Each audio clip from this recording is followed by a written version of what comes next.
Hey guys, get ready, get hype, because Apple's awe-dropping event is officially happening on Tuesday, September 9th, 2025. Awe-dropping, jaw-dropping, get it? It all kicks off at 1 p.m. Eastern or 10 a.m. Pacific from the Steve Jobs Theater in Apple Park. And yes, the team and I will be there, which means right now is a great time to subscribe if you're interested in early hands-on looks at all of the new devices. Those will land here on the channel the day of the event. But for now, let's dive into what's expected to be announced, starting with the iPhone 17. The entry-level iPhone 17 is tipped for some overdue upgrades, to say the least. Apparently, the display is getting the biggest overhaul, with not only finally making the jump from 60Hz to 120Hz for the display, but the iPhone 17 display could also expand to match the Pro model's 6.3-inch panel. As for performance, at least one analyst says the standard iPhone 17 model will continue to use the A18 chipset, but it could just as well jump to A19. Either way, every iPhone 17 model will adopt vapor chamber technology, allegedly. The one camera thing that's probably worth mentioning is that a very reliable analyst predicts a 24-megapixel selfie camera for the iPhone 17, a significant improvement on the 12-megapixel true depth camera that we've had for tons of years now. Price seems to be the one big question mark. Past standard iPhones started at $799, but between tariffs and just general price hike trends that we're seeing in the tech space, it could be more. We'll just have to see. And this is pretty much the case for all the rest of the products that I'm going to be talking about in this video. So that was the standard iPhone 17, but of course we'll also have the iPhone 17 Pro and iPhone 17 Pro Max, possibly with a very big design change. Picture this, a sleek, elongated rectangular camera strip that stretches almost edge to edge on the back of the device. And yes, before you say it, Google has done something like this before. And it also could be time to bid farewell to titanium. Apple might go full aluminum this time around, except maybe saving that premium feel for the iPhone 17 Air, which I'll get to in a minute. It's pretty much a lock that the iPhone 17 Pro will feature the A19 Pro chip, possibly built on a bleeding-edge 3nm process, while RAM is expected to jump up to 12 gigabytes. That's like giving your phone a bigger brain, and I'll just have to assume that Apple Intelligence has more than a little something to do with it. We're also hearing there's a new 48-megapixel telephoto lens with 3.5 times optical zoom, plus that same 24-megapixel front cam I mentioned for the standard iPhone 17.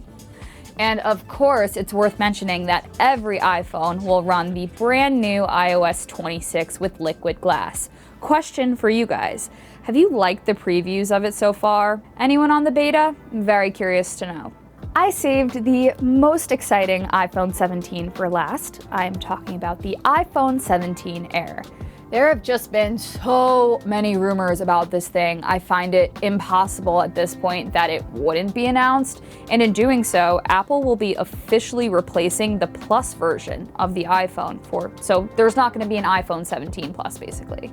A couple of months back, Mark actually did a video here on the channel specifically about the iPhone 17 Air, so make sure to go check that out. But in short, this is supposed to be the biggest iPhone innovation in a while. It's coming on the back of the Samsung Galaxy S25 Edge, and the iPhone 17 Air is set to bring that similar ultra-thin phone experience. At just 5.65 millimeters thick, the iPhone 17 Air could be even thinner than the iPod Touch was back in the day. It's expected to have a 6.6-inch OLED screen and a single rear camera, well, at least based on the dummy units that have been floating around the internet. To achieve that jaw-dropping slim design, Apple might be only able to fit a 2800 mAh battery inside.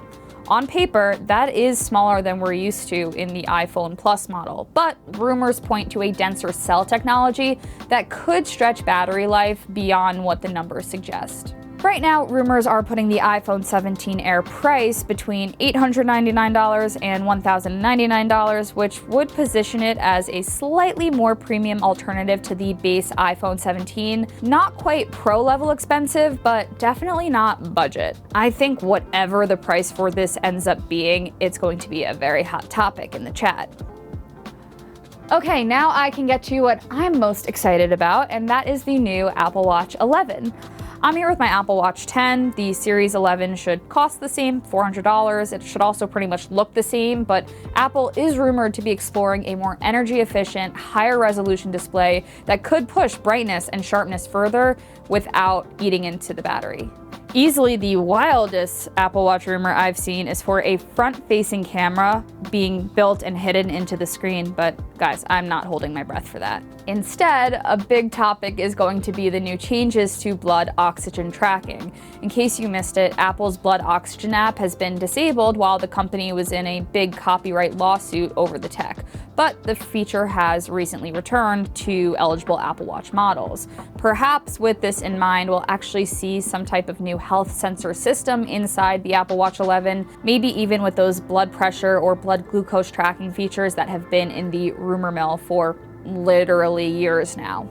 Connectivity might also beef up. Apple could replace its 4G antenna with 5G support, improving speed and reliability for those users who have the wireless support for their watches. Satellite texting has also been floated as a possibility, though that feature might stay exclusive to the Apple Watch Ultra 3. Speaking of the Apple Watch Ultra 3, after taking a year hiatus, a lot of signs are pointing to a new version of the premium $800 smartwatch.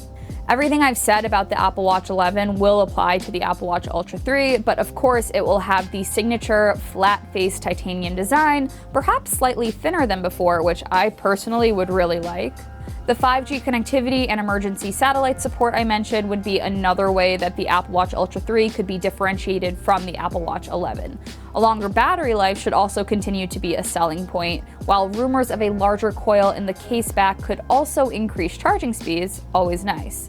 Do you have an Apple Watch Ultra? And if so, am I right in thinking that the battery life is a big reason why? I know it would be for me. On the other end of the Apple Watch family, this should be the year for a new Apple Watch SE.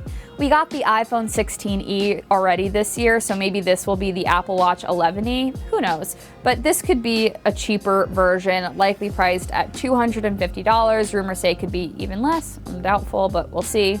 What else? So people are saying that the Apple Watch SE3 will feature an all-plastic design to reduce costs, coming in 2 sizes. It should be powered by the same S11 chipset as in the flagship, but just with simpler hardware, fewer fitness tracking sensors, but still a good value. I don't know, I'm always a fan of the Apple Watch SE. It feels like a very capable smartwatch. In fact, I actually think it has more than enough features for the average person. I'm excited if it is actually returning this year. Let me know if you are too. Talked phones, talk watches, now we gotta talk about AirPods Pro 3. It's crazy to me. It feels like the AirPods Pro 2 literally just came out, and of course they got that USB-C refresh, but apparently it's looking very likely that we're getting an all-new version at the Apple event. There's not really that much to say, but rumored upgrades include a more compact design, improved noise cancellation and audio processing via the new chipsets, and better touch-sensitive controls. I'd say there's a decent chance that the AirPods Pro 3 also get the heart rate sensors that are on the Powerbeats Pro 2.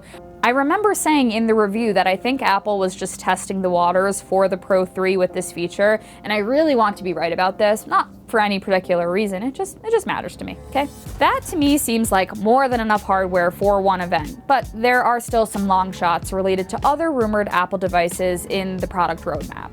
Both an updated Apple TV 4K streaming device and an overhauled HomePod 3 speaker or smart home hub could be revealed during the event.